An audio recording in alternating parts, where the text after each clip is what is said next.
ആ കുട്ടിയുടെ താല്പര്യമാണ്. പക്ഷെ അതിനുള്ള ഒരു സാഹചര്യം നിലവിൽ നമ്മുടെ ജില്ലയിലില്ല. തെറ്റിദ്ധരിച്ചു പോകരുത്, മലപ്പുറം ജില്ലയിൽ മാത്രമാണ് ഈ പ്രശ്നമെന്ന്. ഏകദേശം 9,000-ഓളം സീറ്റിന്റെ കുറവ് പാലക്കാട് ജില്ലയിലുണ്ട്. സമാനമായ സീറ്റുകളുടെ എണ്ണത്തിന്റെ കുറവ് കോഴിക്കോട് ജില്ലയിലുണ്ട്. കണ്ണൂരിലും കാസർഗോഡും വയനാട്ടിലും സമാനമായ സാഹചര്യമുണ്ട്.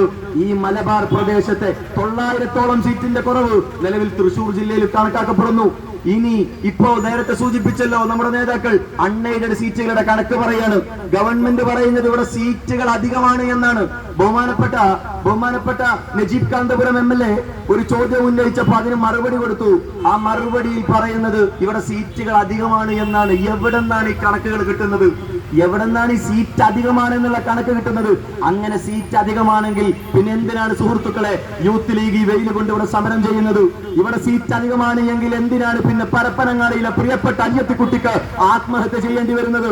ഇവിടെ സീറ്റുകൾ അധികമാണെങ്കിൽ എങ്ങനെയാണ് കേരളത്തിലെ വിദ്യാർത്ഥി സമൂഹത്തിന്, മലപ്പുറത്തിലെ വിദ്യാർത്ഥി സമൂഹത്തിന് തെരുവിലിറങ്ങേണ്ടി വരുന്നത്? ഇവിടെ സീറ്റ് ഇല്ലാത്തത് കൊണ്ടാണ്. യാഥാർത്ഥ്യത്തെ തിരിച്ചറിയേണ്ടതുണ്ട്. പോളിടെക്നിക്കിന്റെ കണക്കുകൾ നിങ്ങൾ എണ്ണിക്കോ, ഇവിടുത്തെ ITIകളുടെ കണക്കുകൾ നിങ്ങൾ എണ്ണിക്കോ, ഇവിടുത്തെ വൊക്കേഷണൽ ഹയർ സെക്കൻഡറിയുടെ കണക്കുകൾ എണ്ണിക്കോ. സകലമാന കണക്കുകളും നിങ്ങൾ തന്നെ പരിശോധിച്ചോ. എന്നിട്ട് നിങ്ങൾ നിങ്ങളുടെ മനസ്സാക്ഷിക്ക് നിരക്കാത്ത കണക്കുമായിട്ട് വരരുത്.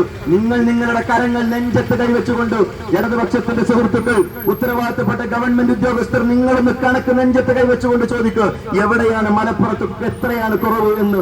എന്നിട്ട് ന്യായമായ ഒരു തീരുമാനമെടുക്കണം.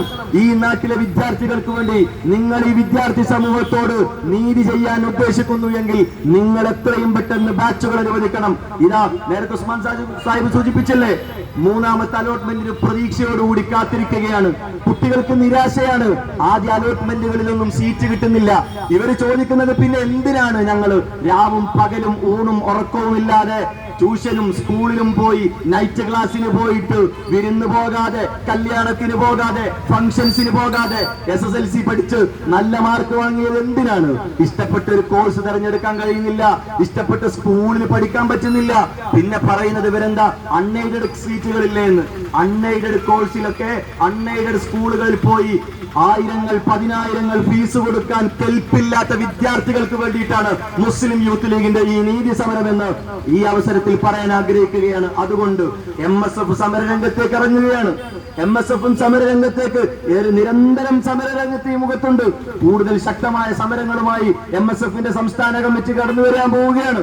അടുത്ത അലോട്ട്മെന്റിലൂടെ പ്രതീക്ഷയോടുകൂടി കാത്തിരിക്കുന്ന വിദ്യാർത്ഥികളുടെ നമ്മൾ അവരുടെ പ്രതീക്ഷയോടൊപ്പം നിൽക്കുകയാണ്.